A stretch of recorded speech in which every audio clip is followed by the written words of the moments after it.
Hello everyone, welcome to an episode of Relativity and Beyond. Today we're diving deep into the Schwarzschild metric, a cornerstone of general relativity.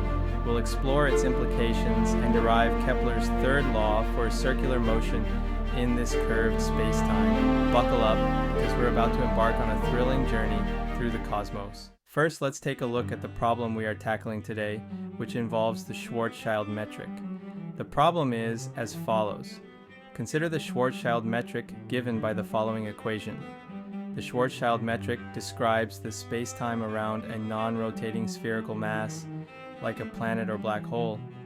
This fundamental solution in general relativity reveals how massive objects warp space and time.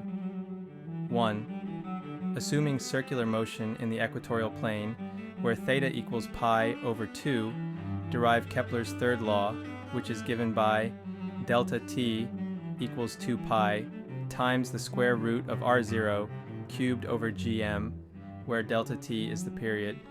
We need to compare this result with the classical result. 2.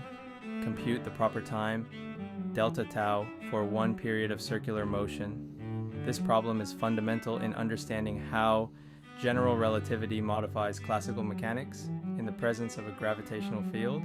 Let's dive into the details. Well, as I said before, his metric describes the space-time geometry around a non-rotating spherical mass like a planet or a black hole. It's fundamental in understanding how massive objects warp space-time. The Schwarzschild metric is given by the equation on the screen. Here, tau is the proper time, t is the coordinate time, and r, theta, phi are the spherical coordinates. This metric tells us how distances and time intervals are measured in the presence of a gravitational field to understand the curvature of spacetime around massive objects. The way spacetime curves in response to mass and energy determines the gravitational attraction felt by other objects. If you are interested in a detailed derivation of the Schwarzschild metric, which solves Einstein's field equations for the gravitational field outside a spherical mass, please let me know in the comments. Now let's talk about the Lagrangian, a powerful tool in physics.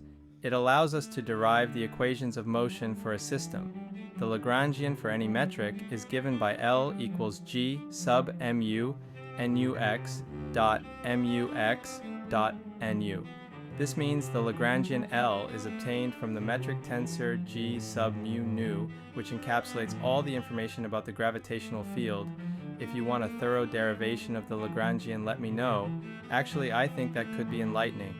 For the Schwarzschild metric, we substitute the differential elements with their time derivatives in a very straightforward way.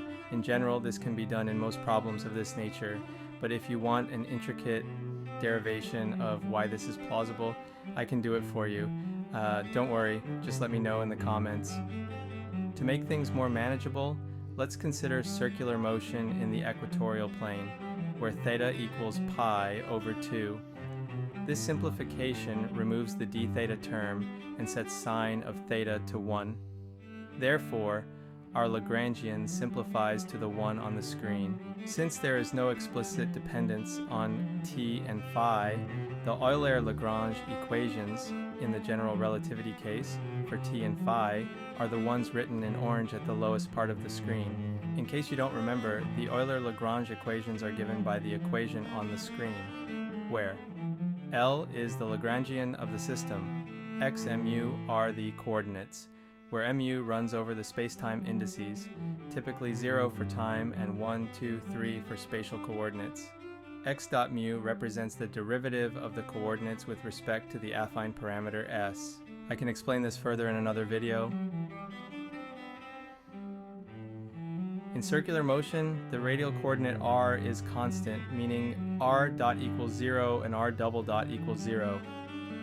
These equations simplify to the partial derivative of L with respect to r equals 0. Substituting the Lagrangian derived earlier, we get the expression in green on the screen.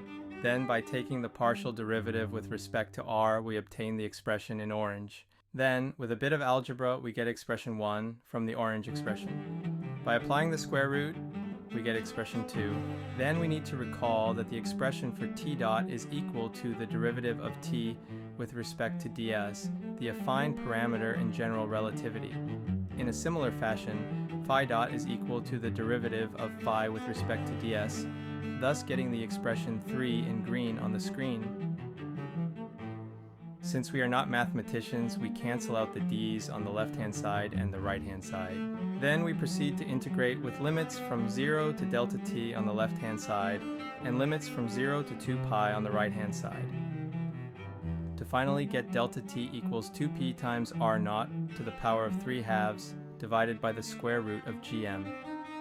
This formula describes the orbital period of a small object in a circular orbit around a central mass m. It implies that the period depends on the radius of the orbit and the mass of the central object.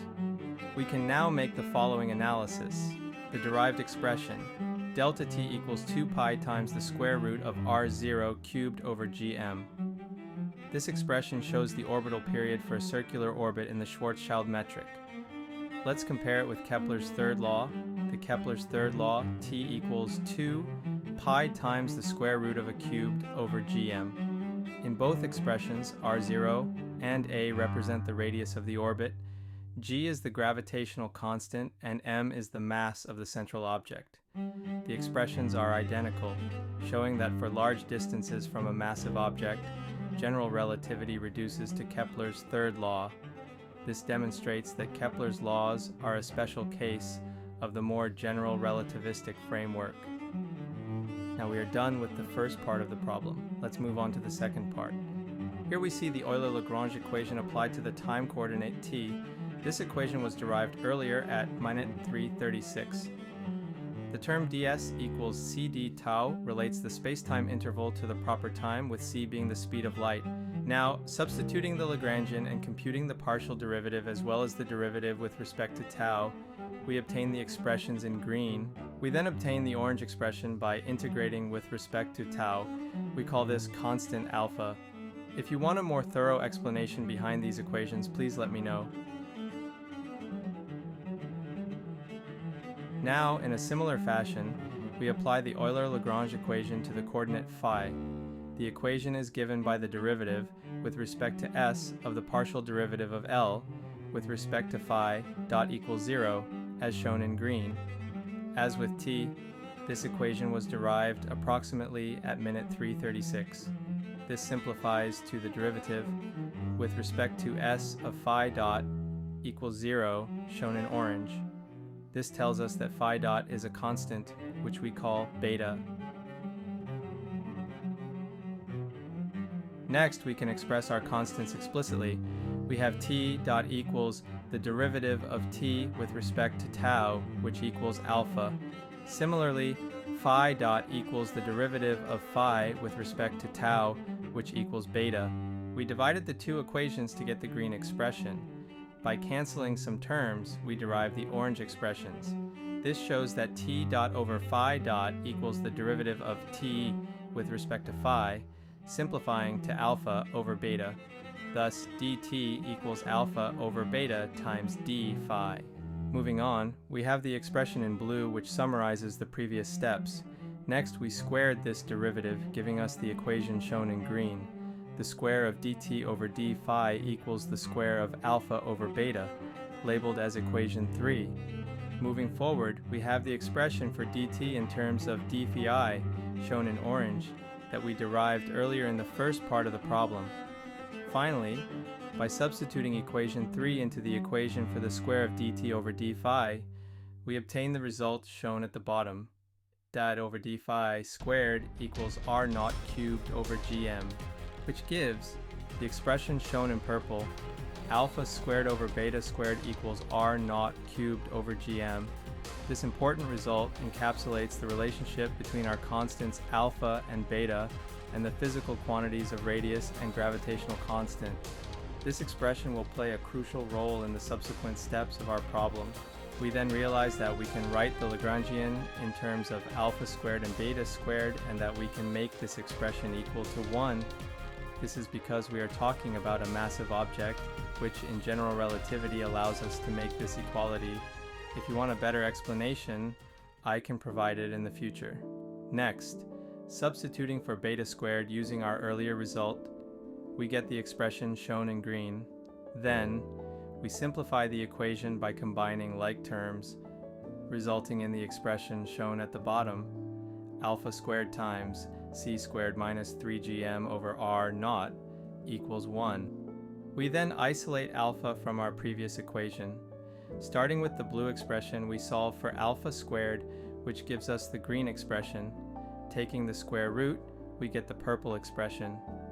Finally, we express alpha as dt over ds in the orange expression. Now we recall the delta t expression, blue expression, derived in the first part.